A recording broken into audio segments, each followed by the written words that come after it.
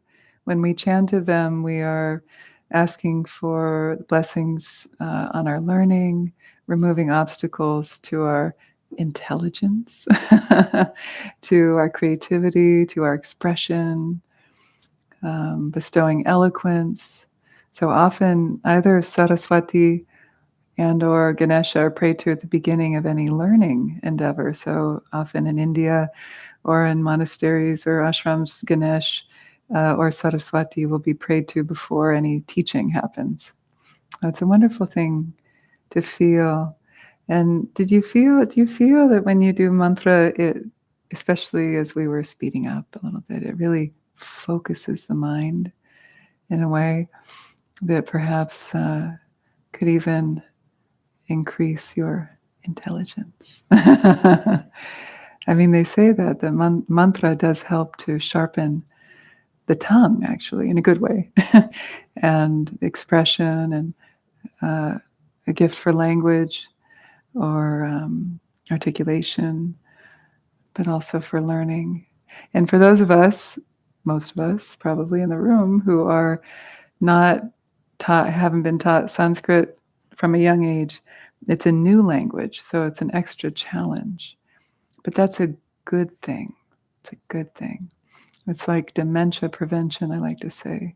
Just making new sounds with our mouth helps us to create new pathways, to challenge ourselves, challenge our memory and our intellect. I love chanting. I love doing mantras, and I've found it to be good on that in that regard, but also it's a form of pranayama. So you might have noticed that you've got to elongate the exhalation as you're chanting and take a nice deep breath and find a rhythm to your breath. So it also helps to kind of entrain the mind into a place of stillness and focus, and then also calm. Yeah, make sure your phones are off. All the no signals, please. And and then of course, mantras are said to be like the keys or the magical formula that helps us to access that particular deity. So there's also that quality of it's like we're tuning into the wavelength of that deity, of Narayani. Say we didn't do her mantra, but we did her prayer, or Sarasvati, who's both a goddess, both within Buddhism and Hinduism, by the way, and or Ganesha. So mantras and also seed syllables, bija mantras, which is like the one sonic symbol, the one sonic representation that captures the Shakti or the energy of that particular deity. Seed syllables are very potent and powerful. So the seed syllable for Saraswati, there are two main ones. We said one in the first mantra, Aim, A-I-M, like take aim. Sometimes it's pronounced Aim. I like that too because we're like, Om, Aim, Sarasvatayai Namaha. We remember that we are none other than the deity, on an ultimate level. The point of chanting and meditating with goddesses or deities in Buddhism is to ultimately recognize that we have never been separate from the deity, that the nature of my mind and the mind of the deity are not two separate things, that everything is a creative display from ground luminosity. So we mustn't reify deities as some real thing floating around in space out there that we have to beseech and prove ourselves so that we get their love. Yeah, that's a whole another thing. It's very interesting. What is deity yoga? Devata yoga. Unifying, yogaing your mind with the mind of the deity and realizing the non-dual state. So we can bring that mood into our mantra practice as well. Any questions or comments about that before we do some movement? Yes, John. I have a question. we're talking about the mantra as like a direct way to connect with that deity. Yes. I'm curious. I've always wondered, like, if you didn't even necessarily know the deity or have an awareness conceptually of the deity, and you received some sort of mantra and you just chanted it, would it still have the same sort of effect? Yeah, yeah. I mean, of course, knowledge is power, and knowledge is Shakti too, right?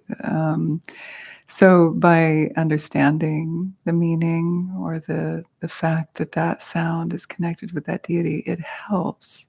But it's not completely required in order to receive the blessings of the deities. It's interesting. It's a good question. I've never really thought of it that way, but it's an interesting question.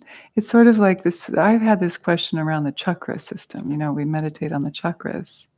And I wonder, oh, if I never was taught the map of the chakras, would I experience them in the way that they've been taught?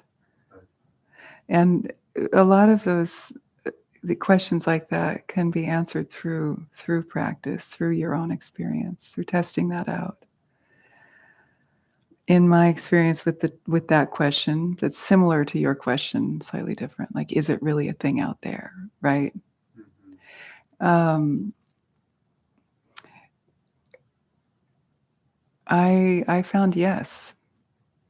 Not that it's really a thing out there, but that there's this subtle body map that is universal. And yeah, there are different versions of them, but that we do have these psychic centers. So in the same way, people have asked, are deities real out there? And one Tibetan Lama said, they're just as real as we are, meaning not that they're of flesh and bone, but from a Buddhist perspective, we appear, but we're empty of intrinsic existence. You and I, all of us. And in the same way, deities appear, but they're empty of intrinsic existence. And deities, from the Buddhist tantric perspective, are what are known as sambhogakaya beings. Sambhogakaya means complete enjoyment form or body.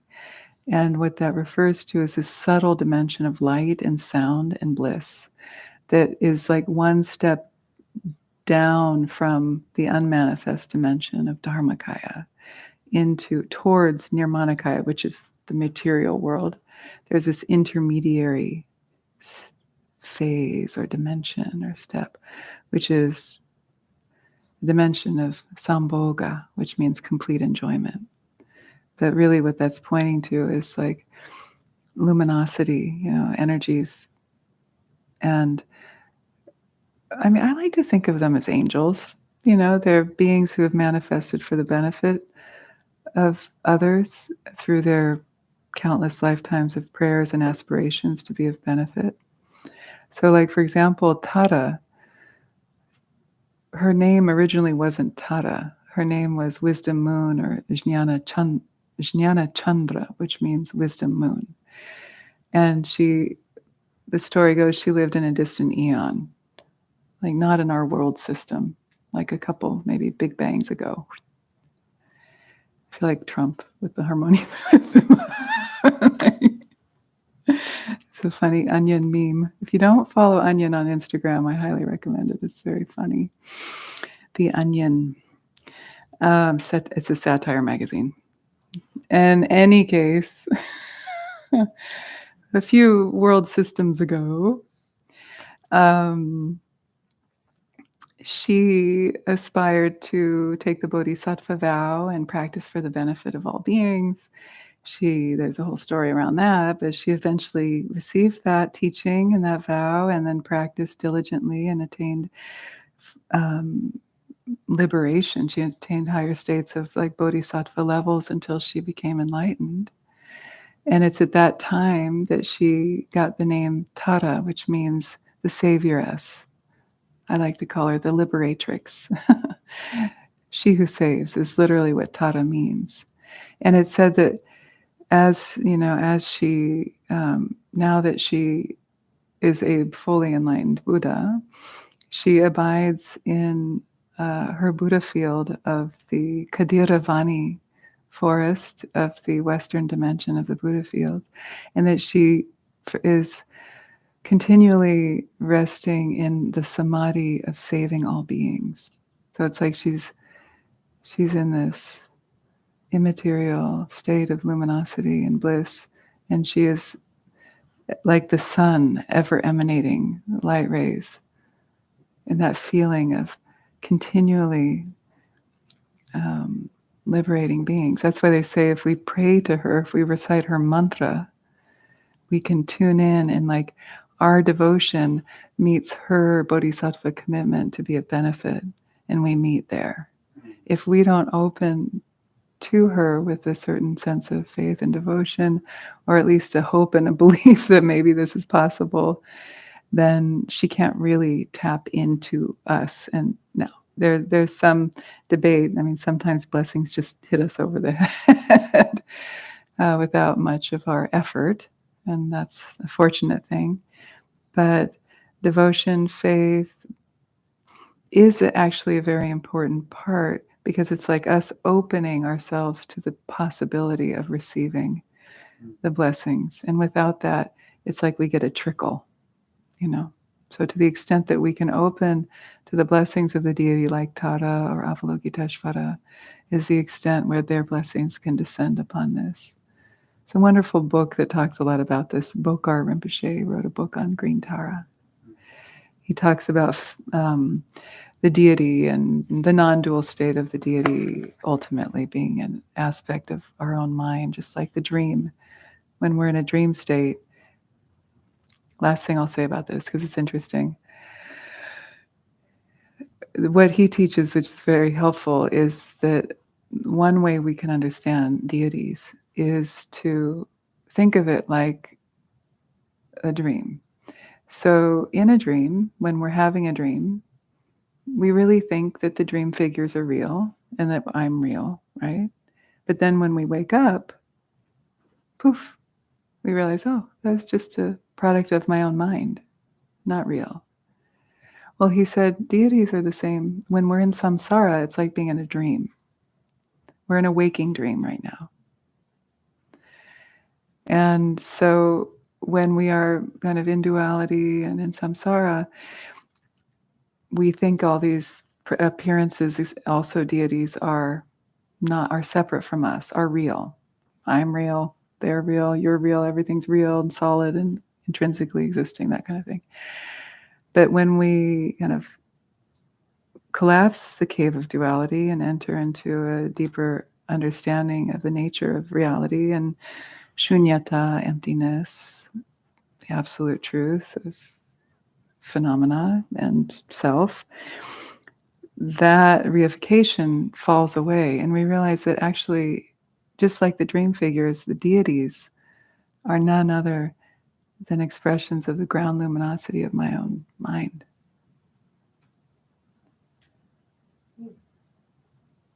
And so that's what I mean by chanting to them with this feeling of like, okay, yeah, we can have devotion and pray for the blessings.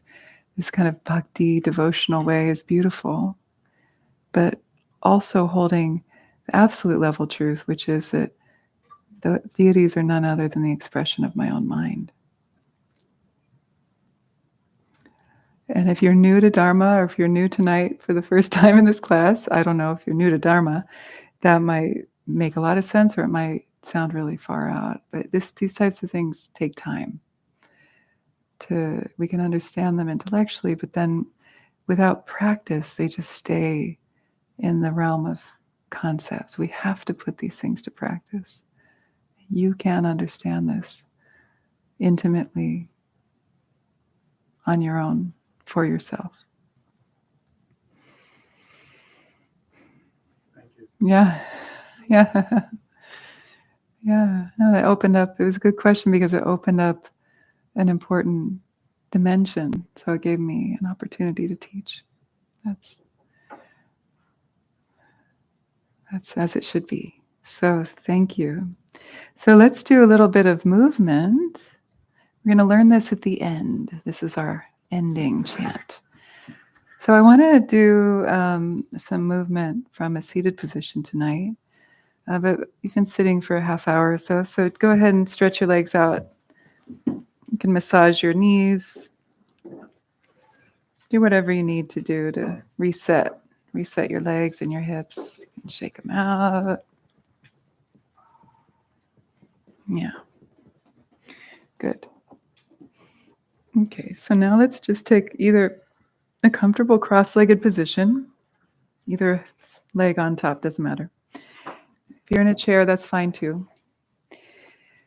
Just sitting comfortably. And we'll start with the head, and we're going to work our way down the body. This is to get us ready for a longer sit. So exhale as you release the chin down, and then back, just breathing at a natural, even rhythm that's comfortable for you. Just forward and back.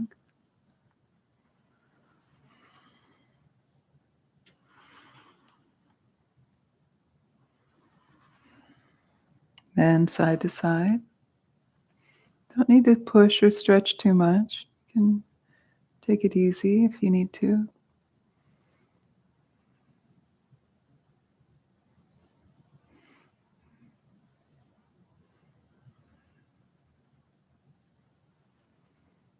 And coming to center.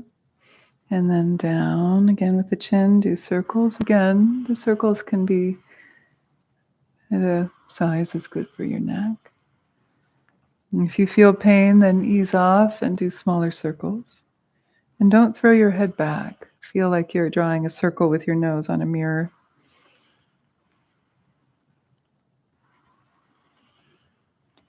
And then reverse. Breathing down into the belly, relaxing the jaw and the neck and shoulders. One more.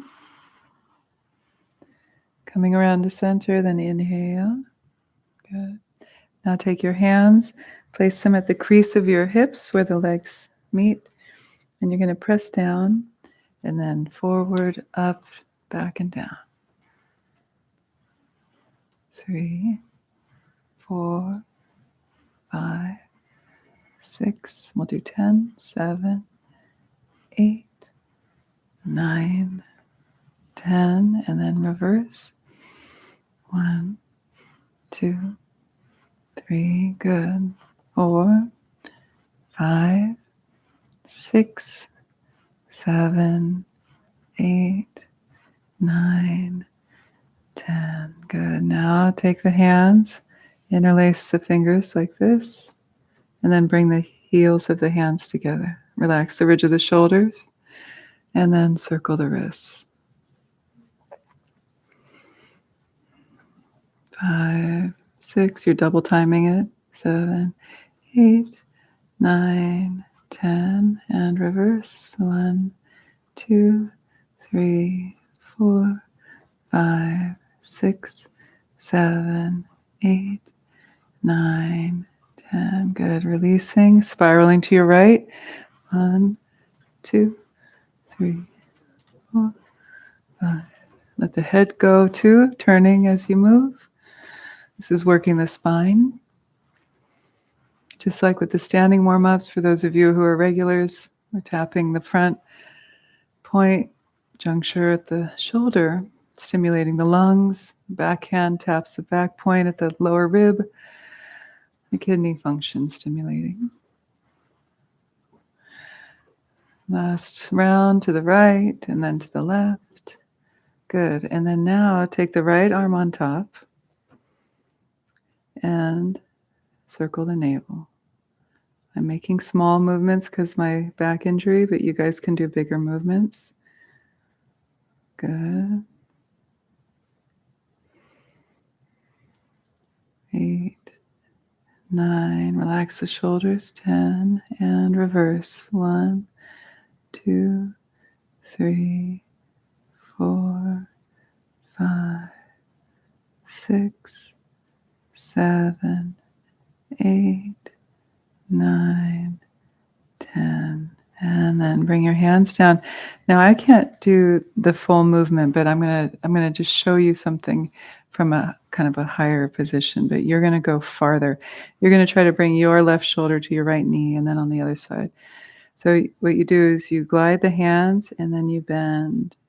You know this one, right? Can you come up here? Do you mind? Good. Come on up and face them. Good. So Ashley's a shadow yogi. This comes from the shadow yoga tradition. So she's gonna, yeah, you're good. Yeah. Put your hands on your, yeah, you can do it that way. But put your right hand on your right knee. Yeah. And then hold, no, you're fine there. Okay, good. There are many ways to do it. She's doing it right. There. So inhale slowly, turn from the navel, exhale down. Yeah. Inhale up. The main point is you're getting a good side bend. Keep going. Exhale, bring that opposite shoulder to the knee. Good. So you're inhaling up and then exhaling down. That's it. Good. Inhale up, exhale down. Try and get that opposite shoulder folding down to the knee. A couple more times. Inhale, exhale, and you're really moving from the navel. So it's like you're sort of yoking the navel. Good. So last time. And then come up to center. Thank you, my dear. Save my back. I wish I could do that. I missed that one. Okay, good. So then inhale and then exhale, walk the hands forward. Coming down as far as you can, bowing the head. If you can, touch the forehead to the floor. The arms are straight, elbows are straight. Take 5 breaths here. Yeah, for the people in the chair, if you want, you could do a standing forward fold. If you want to, you could do Uttanasana, Yeah, yeah.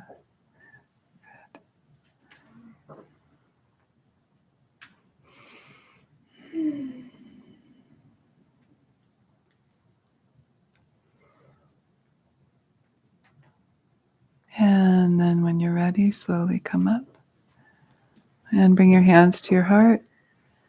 And then we'll close with a bow, honoring each other. Thank you. Good. And so now let's enter into meditation. So take a moment to set yourself up so that you're comfortable and that you can sit for 30 minutes.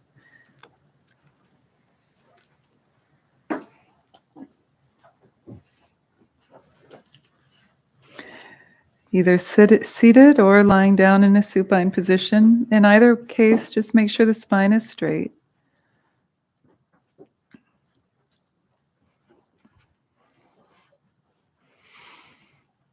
If you're upright, make sure that the knees are lower than the hips.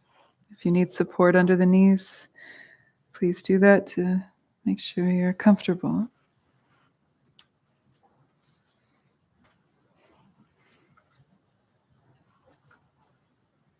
And then allow the eyes to close and drop in and feel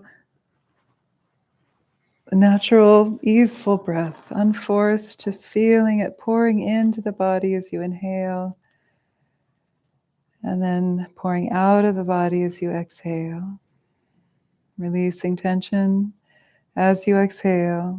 Feel tension melting down into the earth beneath you, inhaling and exhaling. Let the mind alight upon the breath, simple anchor as the breath flows in and out of the body.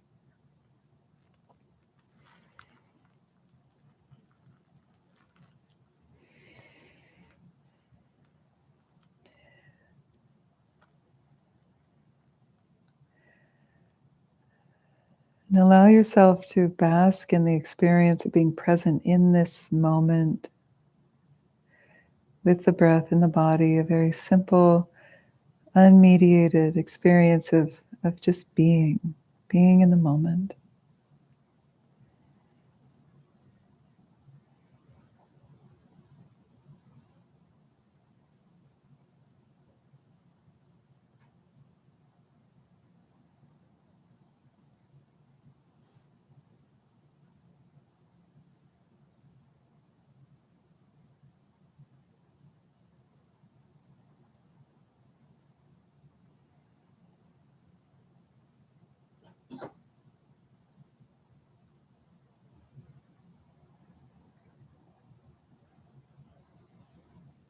Releasing distraction with the out-breath as much as you can.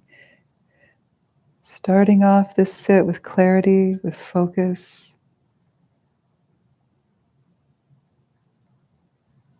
Noticing as soon as you start to drift into distraction, then release it.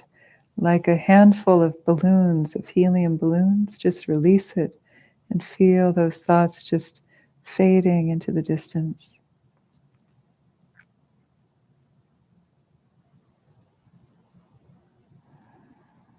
And come back to the breath. Sensations of the breath as it flows in and out of the body through the nose and or mouth. Filling the lungs, the diaphragm, descending, the belly responding. All the sensations of the full arc of the breath. Can you be with this?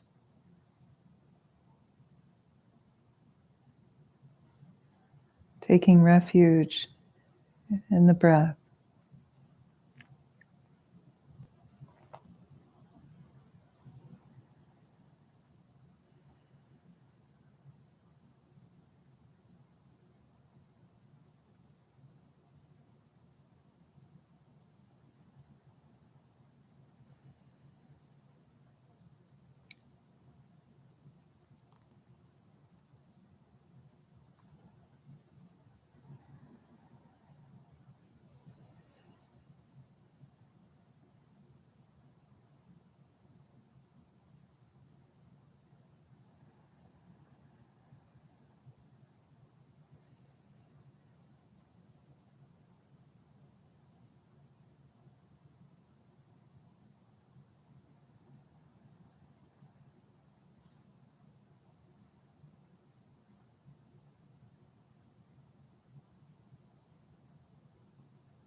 The facial muscles are relaxed.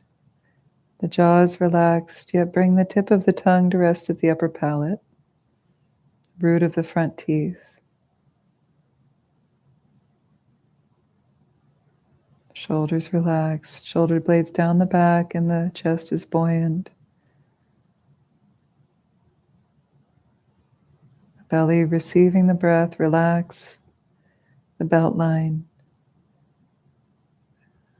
The hands on your thighs or in your lap in the gesture of meditative equipoise with the left hand supporting the right. And then the two thumbs touching to make a triangle. The hips and legs in a comfortable position.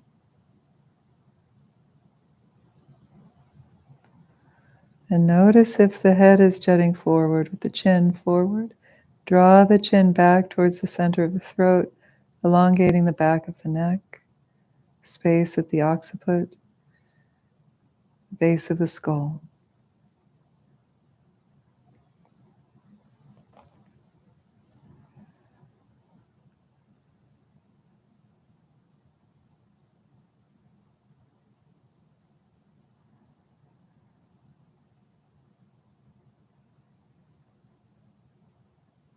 To facilitate a mind of clarity and focus, introducing counting at the top of the breath, the in-breath, 1, then exhale, letting go of the counting, just be with the breath. Then inhale, and at the top of the in-breath, count 2. And so on, we'll count from 1 to 21 on your own. Staying focused. Not letting the mind drift off into dullness or distraction.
Now release counting of the breath, but without releasing the focus.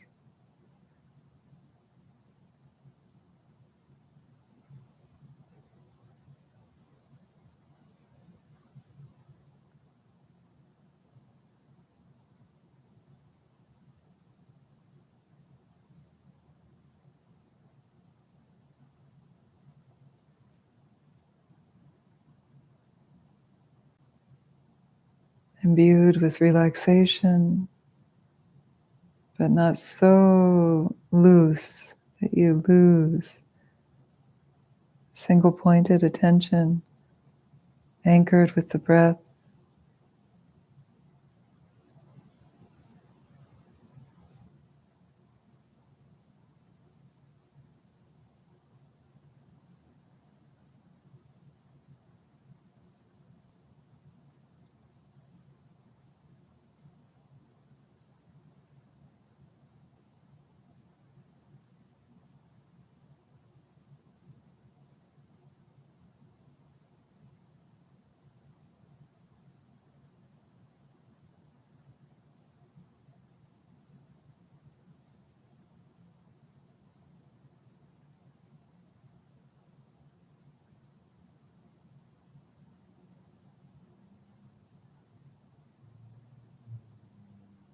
Now let's see if we can maintain this presence while we gently open the eyes, gazing at an angle past the nose.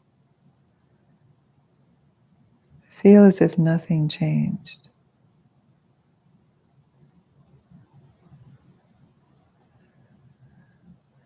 Your mindfulness is just as strong with the eyes open or closed.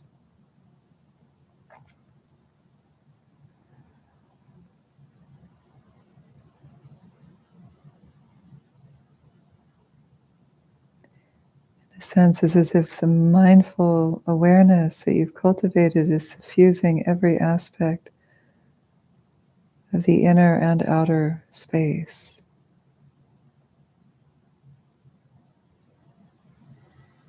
Feel free to blink and rest the eyes if you need to. And if the visual field is just too distracting, feel free to close the eyes.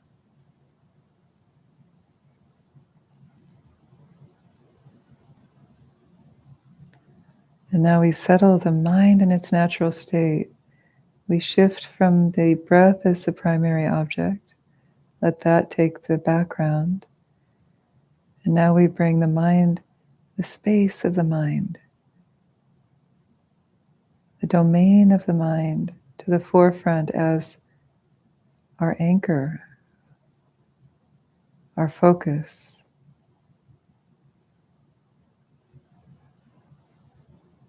And stabilize the experience of resting in that space. Even when thoughts and feelings come and pass through that space, like birds flying by, we don't grasp, we don't follow after.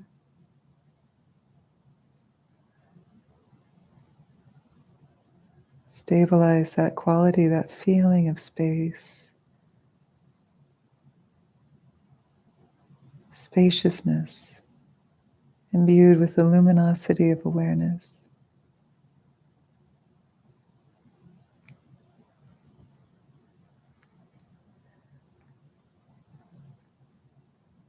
The luminosity and the quality of knowing, awareness, cognizance, that is the definition of the nature of mind. Clarity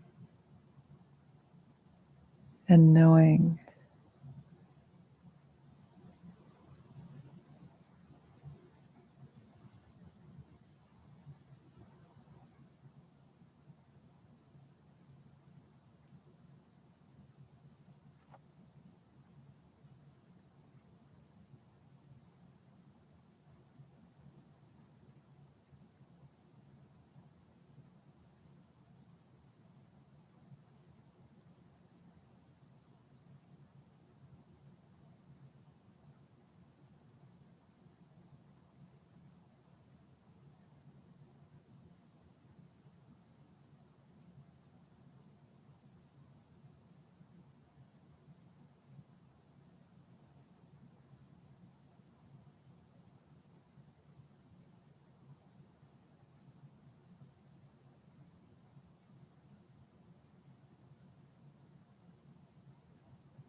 abiding and resting in that quality of space.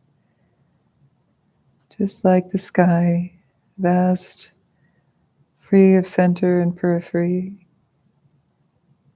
Rest in that spacious quality of mind.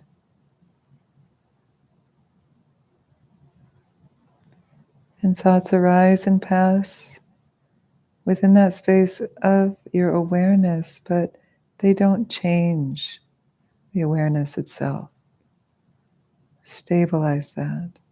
Just like birds flying by through the sky, they don't change the sky.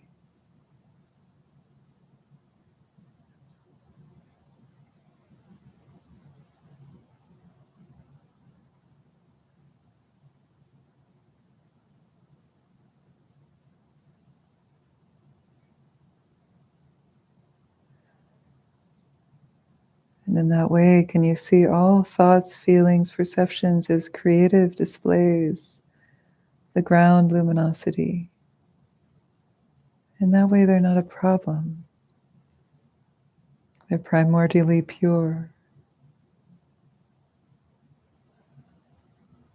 Expressions of the nature of your own mind.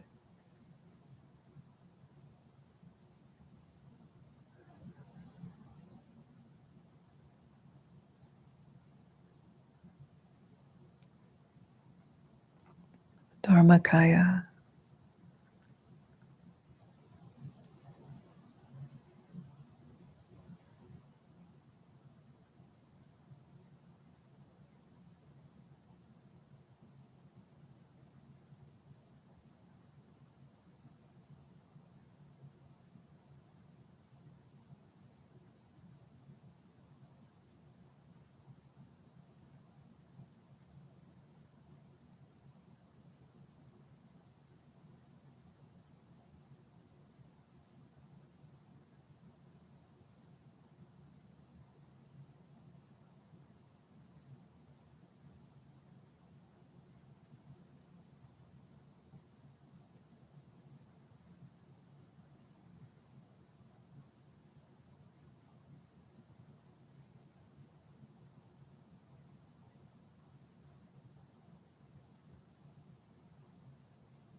And yet it's so simple, you might miss it. Like the air you breathe, awareness is always here with us. Awareness that pervades thought. Rest in that space in between thought.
Concentration alone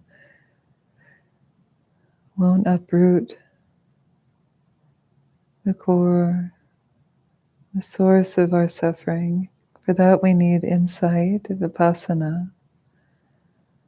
And so in this method inspired from the Dzogchen, shamatha and vipassana, now simply turn and look at the looker. Turn and look at awareness. Who is meditating? Who is concentrating? And then release and rest.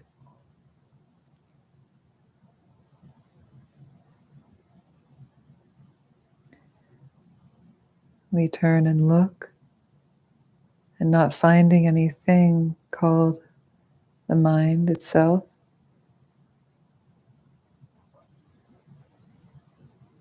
And yet there might be a quality of cognizance, of presence. Stabilize that.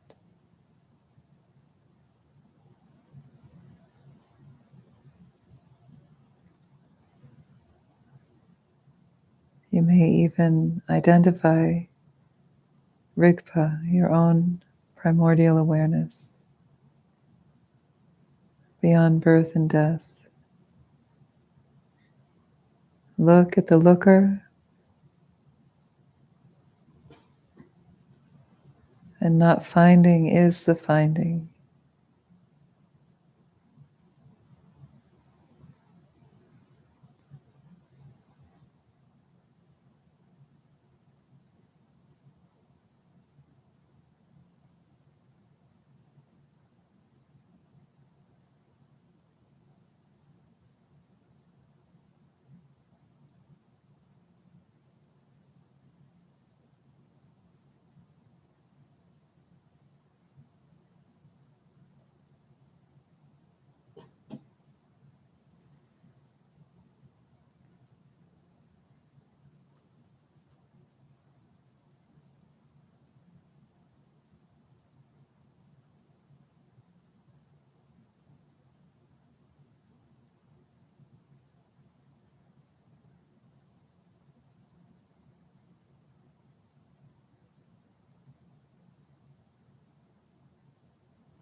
And then allow the eyes to close.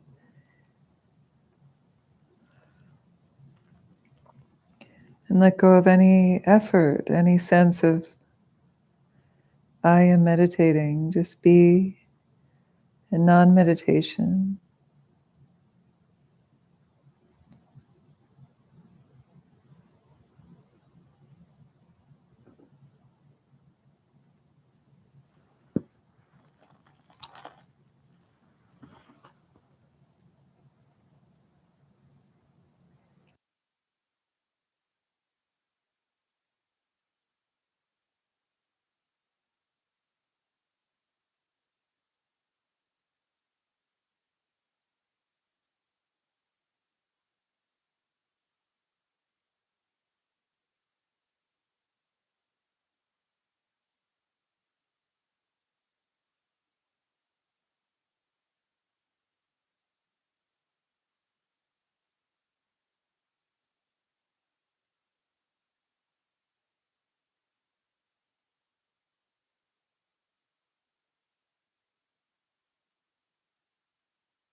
I can't emphasize enough the importance of concentration.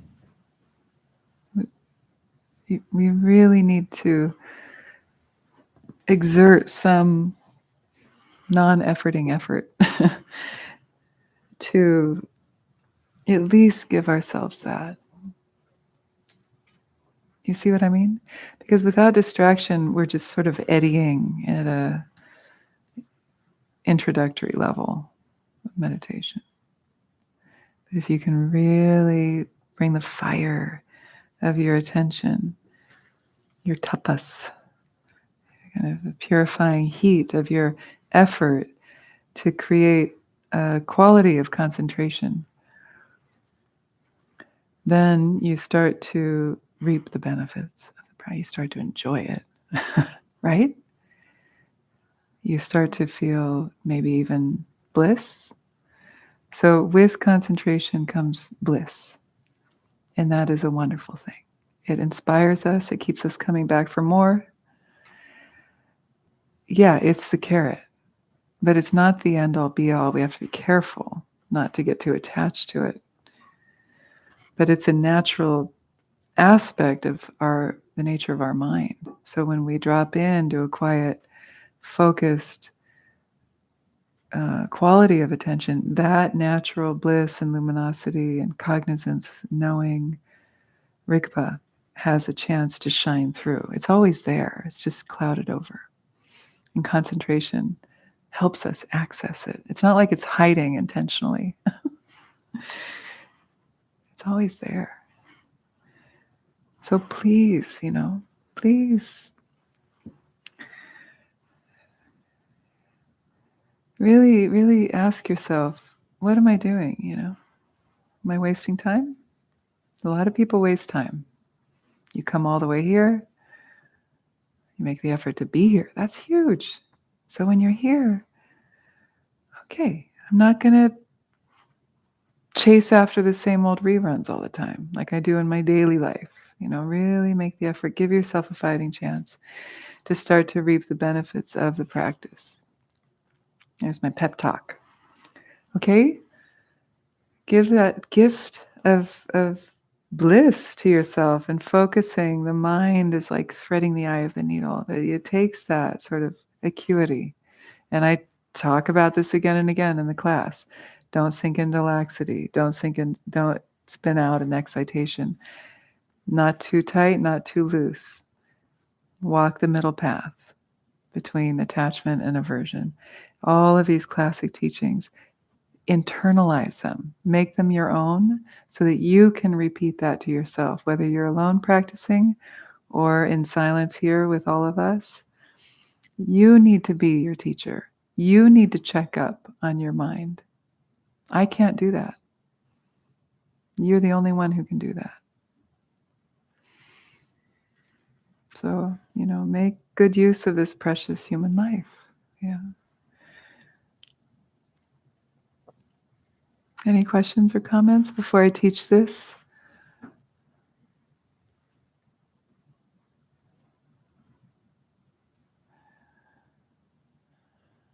Okay. Is everybody like, oh shit, I was lost in thought the whole time. Now I feel like a piece of turd. That's okay. It's just next time. Or maybe you felt it. Maybe you're like, yeah, that's true. I dropped in. I counted from 1 to 21 without getting distracted. Wow. That's a huge accomplishment. I'm not kidding. Like in Zen, they do 1 to 10. And they say if you can count from 1 to 10 without getting lost, that's a really good level. So 21 is a common number too. Use that at home. Okay. I do have a question. Finally. Oh, they're coming. You and you. When one does hit that place of bliss, how, just advice, tips for not getting lost in the bliss and like staying. Yes. Well, it's just that. It's knowing, okay, I could get lost up there. It's just like any other distraction. Treat the bliss just like any other thing. And so let it go. And what you'll find is when you let it go, it stays. And when we grasp, it's like the water in the palm, right? Then it's gone. Shit. But if we can just flow with it, it's like a flow state. It's like riding a big wave. You're surfing a giant wave. You got to stay on. And to stay on, you've got to surf the thing of not too tight, not too loose, right? You got to stay right there in the center. So you can enjoy it. But notice when there's this starting to happen. And because if your concentration's fine enough to experience bliss, actually, you're also fine enough to see when this starts. It's just, instead of like that, you can see it when it just starts, and then you relax. Oh, there it is again. Oh, there it is again. Oh, it's okay, because you catch it just in time, so it doesn't co-opt and squeeze it to death. Okay. Yeah. Yeah. So bliss is great. Bliss is a natural expression of our, I've said this a lot tonight, ground luminosity. It's one way of describing Rigpa, primordial awareness. And yet it can also be a pitfall, right? Because we can get attached to it. And ultimately that bliss, when channeled, leads us to a greater, much deeper insight.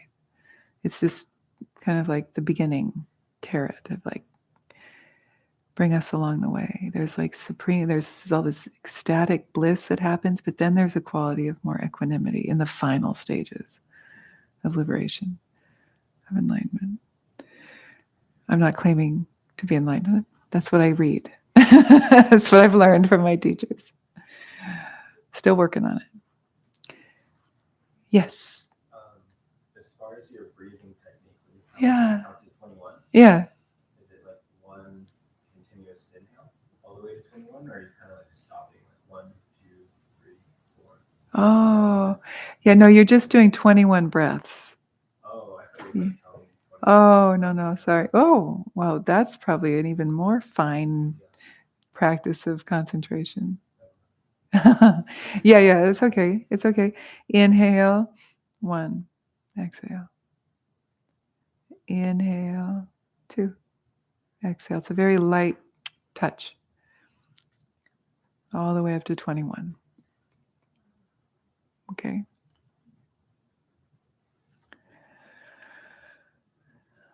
Okay. Sitatapatra. Tara Sitatapatra. Tara of the white parasol. Is Sita means white. Tapatra means parasol. She's one of the 21 Taras. She's the 19th Tara. And the reason why I want to bring her into the space, invite her into our consciousness, is because, I wrote a book on the 21 Taras. They all have their own magic and power and emphasis, enlightened activity.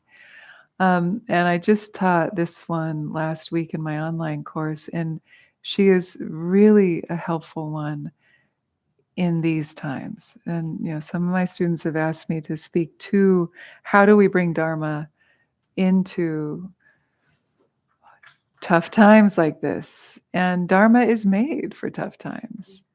Dharma is made for tough times, right? Yeah. And so this is where we put our practice to the test, right? So whether you were heartbroken by the results of the election and the imminent doom and the burning world we're in, or maybe you liked the results of the election. I don't want to assume everybody agrees with me. But for the most part, a lot of folks in our communities and these communities it's not what we wanted.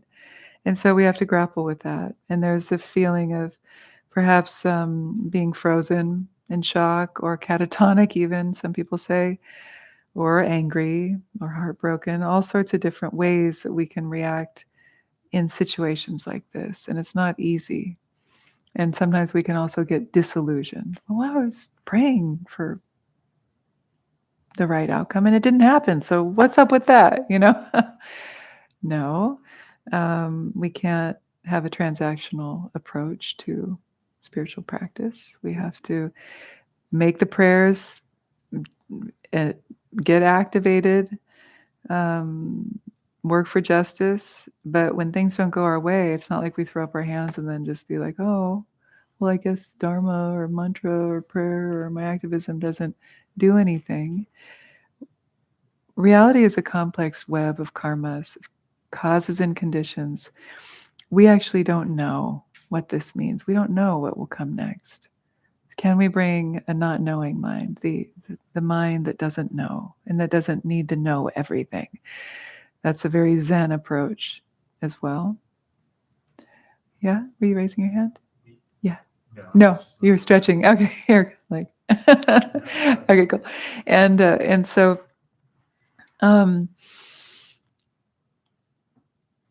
we need to be resourced. We need to take care of ourselves. We need to maybe adjust how we've been operating. I'm speaking in broad terms so that you can adapt it to your own life here.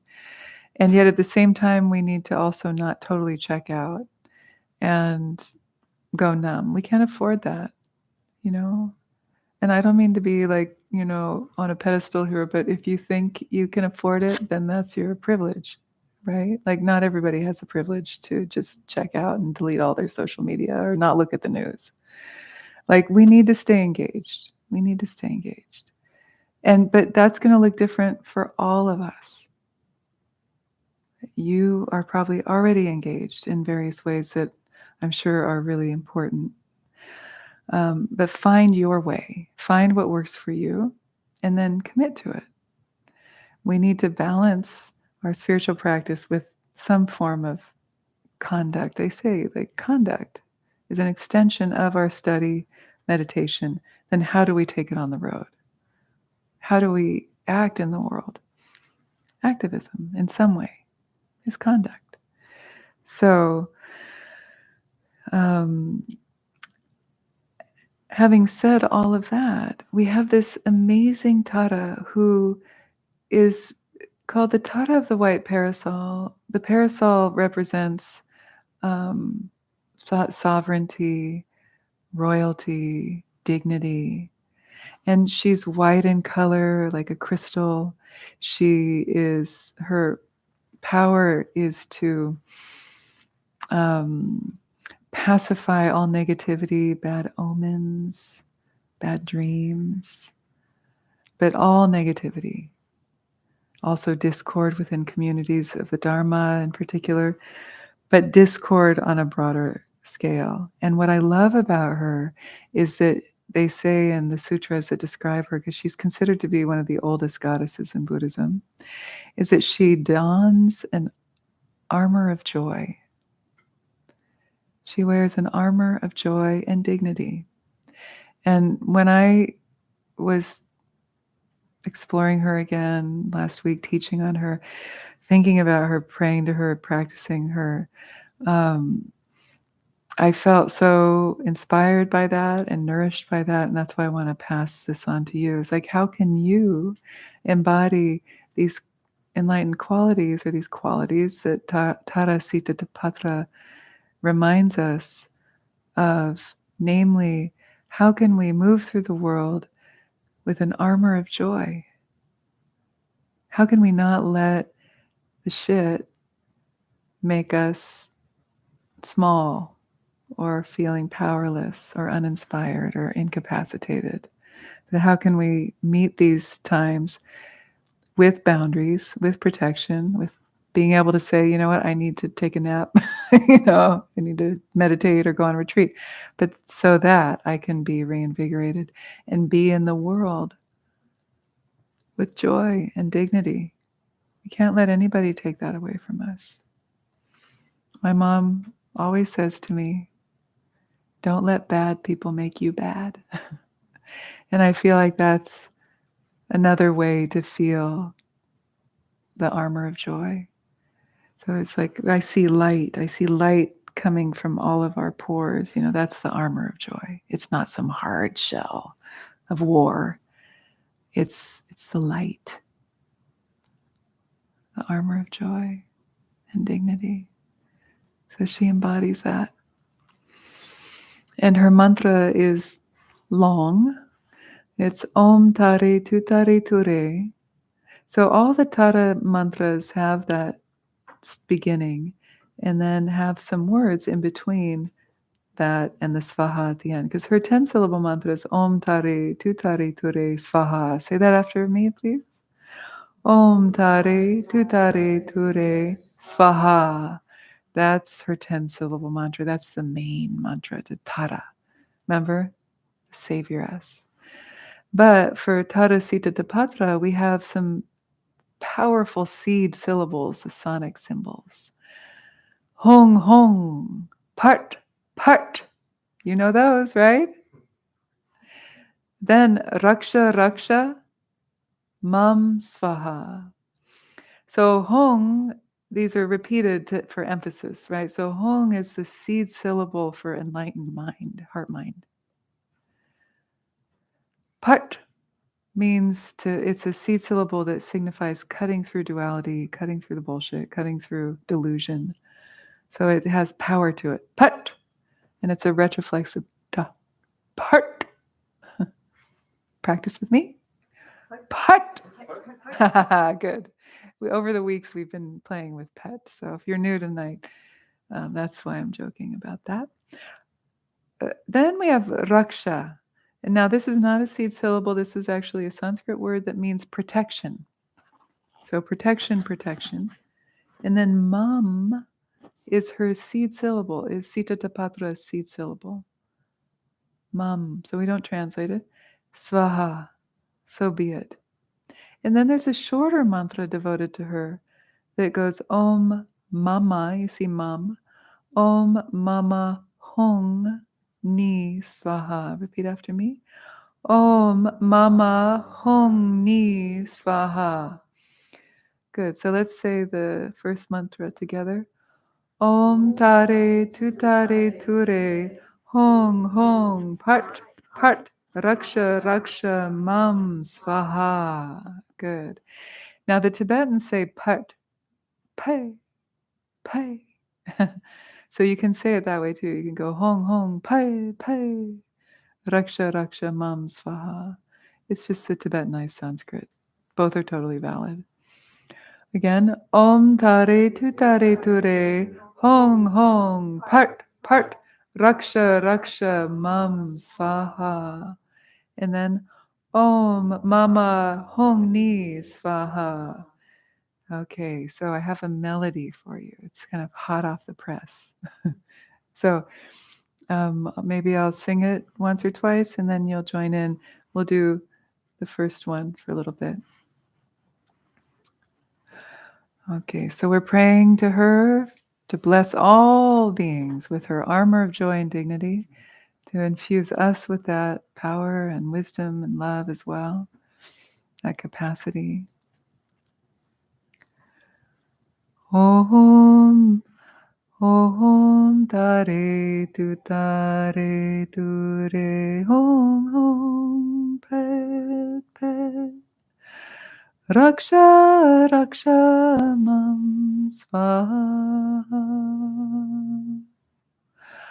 Om Tare Tuttare Ture Hong Hong Pei Pei Raksha Raksha Mam Svaha. Om Tare Tuttare Ture Hong Hong Pei Pei Raksha Raksha Mam Svaha. Om Tare Tuttare Ture Hong Hong Pei Pei Raksha Raksha Mam Svaha. I recommend doing the Tibetan way with this melody. It's a little easier. So go pei, pei, like that. Almost like pei, pei. It's like an echo.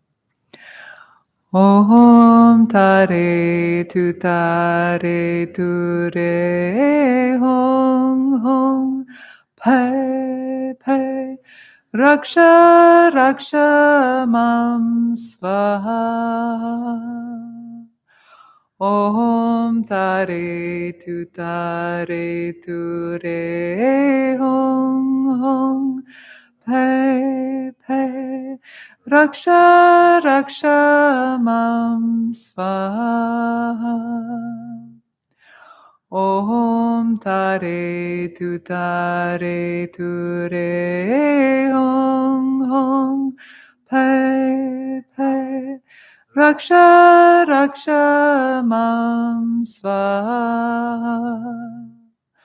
Om Tare, Tuttare, Ture, Hong, Hong, Pe, Pe, Raksha, Raksha, Mam, Svaha.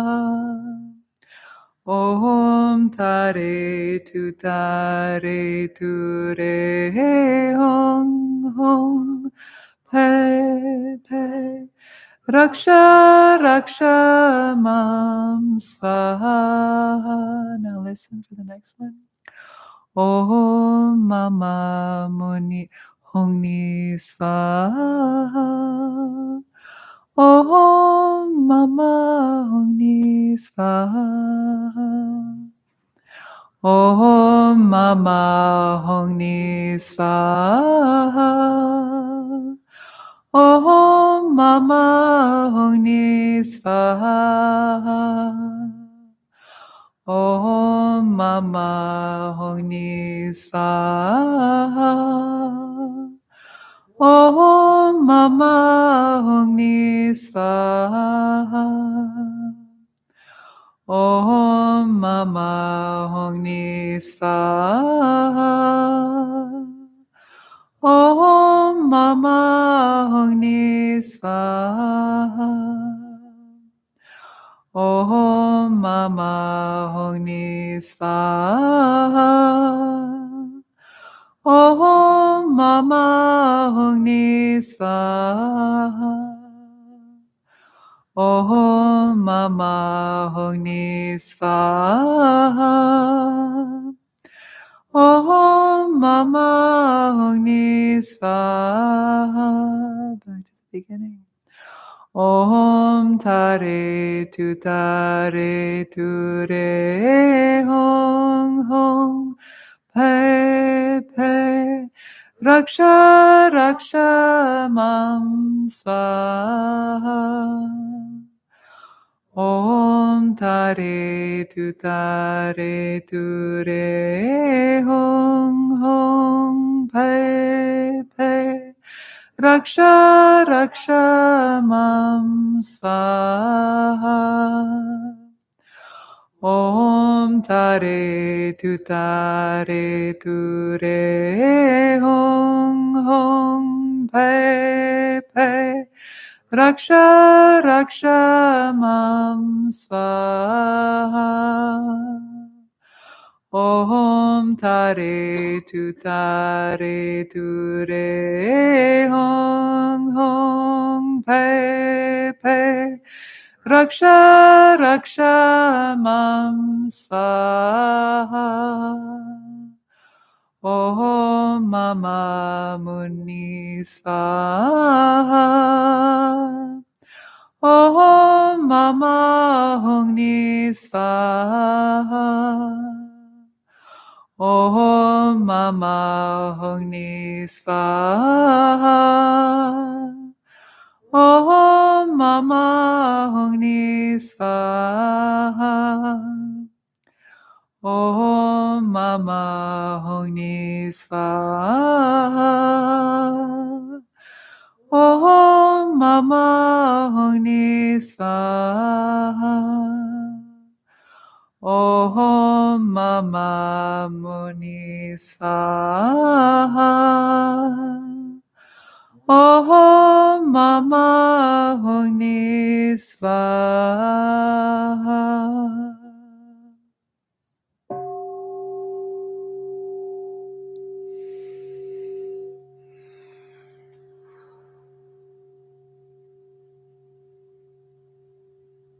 The sound of the bell, let's imagine that any positive energy of our prayers, our practice, emanate out, filling all of space, blanketing the earth and beyond with blessings and liberation. May all beings be free of suffering. And may they be free of the causes of suffering. May they be filled with the bliss of their own luminous nature. And may they taste that amrita, the ambrosia of their own ground luminosity.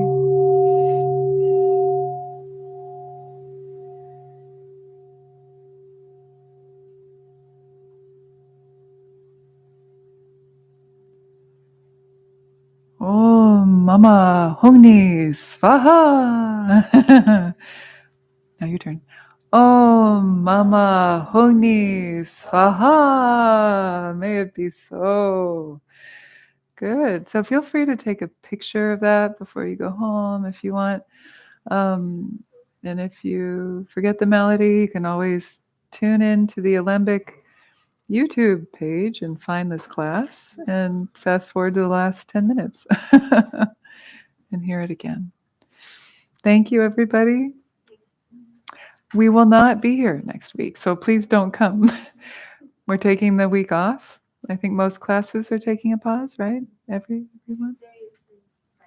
Tuesday through Friday. No classes here, so please stay home. Practice at home, and I'll see you in 2 weeks. All right, and we'll pick back up. Thank you, everybody. Take care. Be well. I'll sit up here for a little bit longer if you have any questions, or if you're new and want to introduce yourself, please do that. Enjoy tea in the lobby, and make some new friends if you would like to gather with Sangha. Thank you. Yeah, you're welcome.